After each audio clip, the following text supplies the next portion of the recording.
Para sa akin, love yung naglalast forever. Dahil po, we are all individual person with individual experience in this physical world, in this lifetime, kung saan we can define love according sa experience natin sa buhay. In this physical world, meron po tayong different desire, yung affection natin sa love, yung iba na sa sports, art, dancing, cooking, at marami pa pong iba. Yung iba nga po, dinidefine nila yung love pagdating sa sexual intimacy ng isang individual na tao. Para po sa akin, yung love in the field of spirituality, when you look it deeper to our soul, ito po yung source of hope and life sa isang individual na tao. Yung salitang love ay nagko-connect yan kay God. God is a source of love dahil po a love is a feelings, hindi mo makikita, hindi mo mahahawakan pero kayang mararamdaman.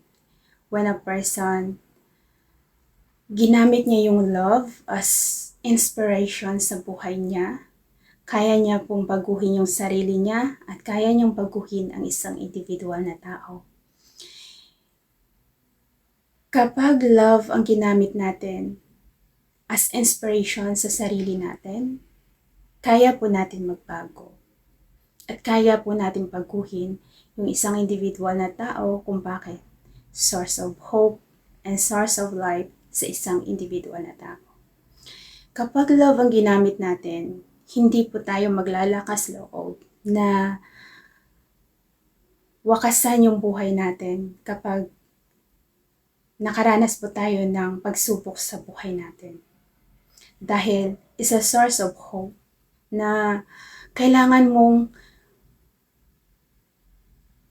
magiging ma-inspired o kailangan mo magkaroon ng dahilan kung bakit kailangan mo dugtungan yung buhay mo at harapin mo yung mga pagsubok sa buhay mo.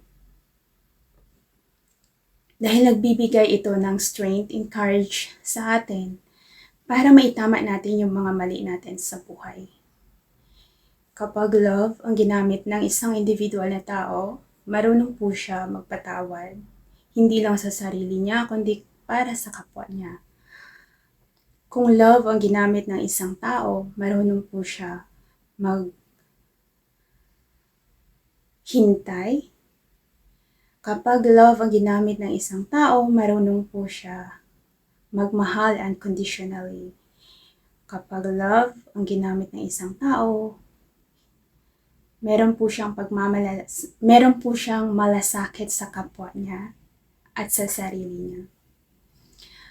Kapag love ang ginamit ng isang tao, meron po siyang tiwala sa sarili niya at tiwala sa kapwa. Kapag love ang ginamit ng isang individual na tao, ay nagiging totoo siya, hindi lang sa sarili niya, kundi sa kapwa. Kaya kapag love ang ginamit natin as a center in our life, dahil si God ay nasa puso ng isang individual na tao, diyan po yung connection natin kay God. Nasa heart po natin. Hindi natin makikita pero kaya natin maramdaman. Kaya lahat ng kabutihan ay nasa isang individual na tao kapag ginamit natin yung love to inspire us na magiging isang mabuting tao. Dahil kapag love ang ginamit ng isang individual na tao ay kaya niyang mahalin yung sarili niya.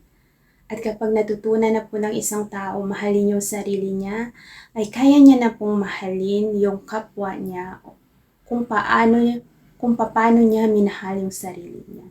Yun po yung nakasulat sa mga banal na kasulatan na love your neighbor the way you love yourself. On how the way you love yourself. Dahil ang love ay hindi mo makikita at hindi mo mahawakan, ngunit ito po ay feelings. Kaya po yung on how that we love our neighbor is just a wisdom and knowledge of the word love. Kapag nag-deep dive po tayo sa soul level o sa field of spirituality, doon po natin maiintindihan deeper the value and the meaning of the word love sa buhay natin. Kung bakit love is the only way na magla-last forever, at only love we can bring. Yung mga kabutihan na ginawa natin dito sa mundong ito, yun lang po yung madadala natin sa kabilang mundo. Kahit ano man po na meron tayo in this physical world, hindi po natin yung madadala. Pero ang kabutihan ng ating puso, yun lang po ang bukod tanging madadala natin at the right time. Kung bakit mahalaga po na maintindihan natin deeper sa sarili natin yung salitang love. Ito po ay source of life and hope sa bawat individual na tao. Kapag